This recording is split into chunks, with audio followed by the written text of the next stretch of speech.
네, 안녕하세요. 네, 안녕하세요. 소화기내과 전공이고요. 네네. 그 이지은 교수님 진료 보고 계시죠? 식사하시는 거랑 좀 배 아프실 거랑 해서 조금 불편하시다 해서 저희 쪽에 좀 의뢰를 주셨어요. 좀 그거 관련해서 좀 여쭤보려고 좀 왔거든요. 예. 안녕하세요. 저는 최호중 교수님 담당 주치이고요. 내일 이제 이윤석 교수님 수술 예정이시잖아요. 간 쪽 같이 절제하는 거에 대해서 동의서 받으려고 왔고요. 원장님 잘 쉬셨어요? 그리고 오늘은 좀 표정이 좀 편해 보이시네요. 배 아픈 거는 좀 괜찮으세요? 혹시 뭐 궁금하신 거 있으세요? 혹시 뭐 궁금한 게 갑자기 생각이 났다든지 내가 물어봐야 될 게 있다라고 생각이 나신 게 있으시면 그래도 적어 놓으셨다가 저희 회진을 항상 보니까 그때 교수님 오셨을 때 물어보셔도 되고 제가 주치이기 때문에 저한테 물어보셔도 됩니다. 네. 혹시 또 궁금하신 게 있으실까요? 그래요. 오늘은 뭐 잠은 잘 못 주무시겠지만 최대한 좀 푹 주무시고 이따가 아마 또 오후 회진 또 올게요. 네. 네. 감사합니다. 네. 최 경자님 네. 들어도 될까요? 네. 아, 네. 따뜻하게 하니까. 소리부터 좀 들어볼게요. 네. 잠깐 살살 눌러볼게요. 아픈 데인지 말씀해 주세요. 보세요.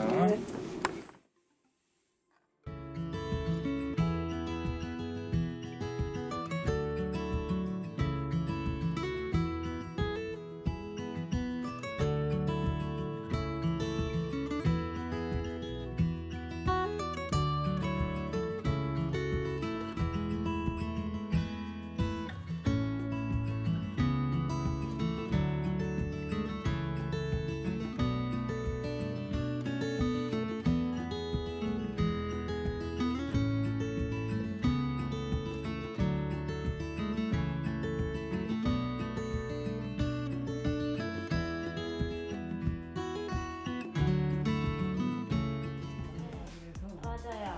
입원하라고 해서 네. 나갔습니다. 네네. 그 박철희 교수님 매래 오셨었죠. 뭐가 제일 힘드세요? 울렁울렁하면서 토하는 거. 토하는 그리고 거? 변비. 그러니까는 변을 지금 8일째 못 받고. 변을 8일째 못 받고 네.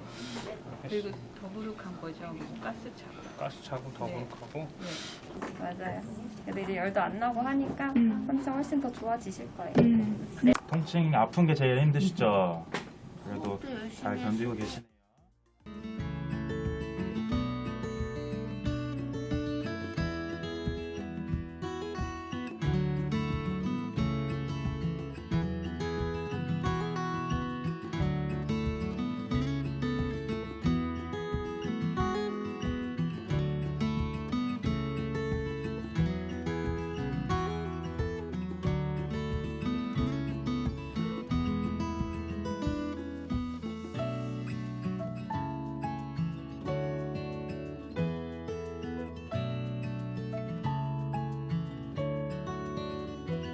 이제 외과 수술이기 때문에 외과 수술할 때 발생할 수 있는 부작용들 몇 가지 제가 설명을 드릴 거예요. 첫 번째로 통증, 두 번째 출혈, 세 번째 감염 이렇게 세 가지가 있어요. 수술 설명 좀 드릴게요. 이제 환자분들이 좀 기력이 없으신 분들은 아프니까 계속 누워 있거든요. 그러면은 두 가지 합병증이 생겨요. 폐렴하고 장마비. 보시면은 옆에 앉아서 설명드릴까요? 예, 예. 네, 그럼 보시기 편하게 간 밑에 여기에 담낭이거든요. 예. 좀 보이세요? 수술명은 근치적 담낭 절제술이라고 하는 거고요. 예. 근치적이라고 하는 거는 이해하기 쉽게 말씀드리면은 뭐 다른 검사나 이런 거 아무것도 안 할 거고 식사하실 때 외에는 그냥 절대 안정할 거거든요.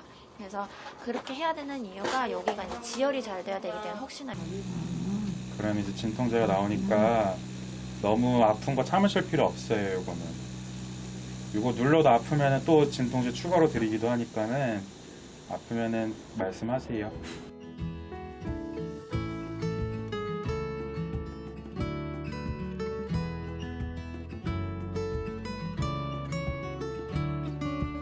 네, 안녕하세요. 저는 현재 대전성모병원에서 근무 중인 인턴 박경현입니다.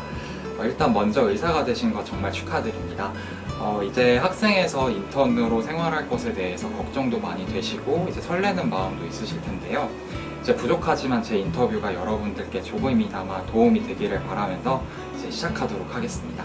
국가고시 실기시험을 준비하셨던 경험이 있으셨을 텐데요. 이제 처음에 진료 전에 오시는데 어려움은 없었는지, 뭐 밥은 드셨는지 등등의 간단한 대화가 환자 의사의 관계에 도움을 준다고 배우셨을 것입니다. 이제 실제 환자를 볼 때도 마찬가지로 간단한 대화가 이제 처음 보는 환자들의 긴장을 푸는데 도움을 줍니다. 또한 뭐 ABGA나 이제 L튜브 같은 시술을 할 때도 이제 그것을 하는 목적이나 여러 번 시도할 수도 있으니 이제 잘 참으셔야 한다는 등 그런 방법 같은 거에 대해서 간략하게 설명을 해드리면 이제 환자들한테도 조금 더 도움이 되는 것 같습니다. 그리고 간혹 환자분들이 약간 불편 사항들에 대해서 여러분들에게 토로하는 경우가 많은데요. 이제 그때는 그냥 들어드리고 그런 점이 좀 힘드셨겠네요. 고생하십니다 등등 그냥 얘기하고 이야기를 들어주는 것도 큰 도움이 될 것 같습니다. 네, 인턴의 주요 업무는 이제 환자분들을 이제 수술방에 모셔다 드리고 그리고 수술이 끝나면 다시 회복실에 모셔다 드리는 게 주된 업무인데요. 저는 수술이라는 상황은 이미 여러 번 수술을 겪은 사람이라도 매우 낯설고 긴장되는 경험이라고 생각을 합니다. 그래서 이제 곧 수술을 받을 것이라는 긴장감 속에 이제 주변에 아는 사람도 아무도 없고 심지어 춥기까지 한 수술방에 혼자서 누워서 수술을 기다리는 것을 생각을 해본다면 이제 누구라도 옆에서 말을 걸어주고 긴장되지는 않는지 춥지는 않는지에 대해서 물어보면 좋겠다라는 생각이 들었습니다. 그래서 저는 환자분들과 함께 수술방 입실을 기다리면서 이제 잠은 잘 주무셨는지, 뭐 긴장되시지는 않는지, 춥지는 않는지 등 몇 가지 이야기를 하고 너무 긴장하시는 분들한테는 이제 손을 잡아드리기도 했습니다. 사실 제가 수술을 집도한 것도 아닌데 잠깐 옆에서 이야기하고 손을 잡아드리는 것 같은 사소한 말과 행동들이 나중에 들었을 때 환자분들에게는 큰 위로가 되었다는 말을 많이 들었고요. 저의 작은 행동에게도 감사해 주시는 환자들을 보며 그 이후에도 종종 수술 받으시는 분들에게 제가 할 수 있는 작은 노력들을 한 것 같습니다. 네, 저는 인턴 첫 근무를 이제 3월 1일에 서울성모병원 혈액내과 당직 근무로 시작을 하게 되었는데요. 정말 아무것도 모르고 이제 병원도 낯선데 여러 병동에서는 막 다들 급하다는 연락이 오고 이제 가끔은 오스키에서도 해보지 않은 그런 처음 보는 술기들을 하라는 요청을 받기도 하고 그 와중에 CPR 방송도 나고 하면 정말 정신이 하나도 없으실 겁니다. 그때는 일의 우선순위에 따라서 진행하는 것이 가장 도움이 되는데 저는 뭐 증상이 있는 환자들의 심전도나 ABGA를 먼저 했고 그 다음에 뭐 마약성 진통제 같은 거를 응급하게 처방을 필요하다거나 아니면 소변을 못 보고 있어서 통증이 심하신 분들 그런 분들 순서대로 진행하는 것이 급한 상황에서는 도움이 됐던 것 같고요. 처음 보는 술기들이나 그냥 모르는 것들은 솔직하게 이거를 찾아보거나 아니면 선배들 아니면 인턴 동기들 그리고 간호사 선생님들한테도 물어보고 확실하게 확인한 후에 진행하는 것이 가장 좋다고 생각을 합니다. 그리고 인턴 일을 하다 보면 가끔 이 일을 뭐 의사가 해야 되는 거 맞나? 라는 생각도 들고 좀 귀찮기도 한 생각이 많이 들 수도 있습니다. 하지만 그 모든 사소해 보이는 일들은 환자들을 위한 것이고 이제 작은 일들에도 감사해 주시는 환자분들과 이제 보호자분들이 많다는 것을 잊지 않으시면 좋을 것 같습니다. 네, 이번 인터뷰를 준비하면서 이제 저도 어떤 마음으로 환자들을 보아야 할까 하는 생각을 다시 한번 해보게 된 것 같습니다. 이제 부족한 점도 많은 제 이야기를 들어주셔서 감사드리고 나중에 병원에서 잘 지내시기를 바라겠습니다. 네, 힘내세요.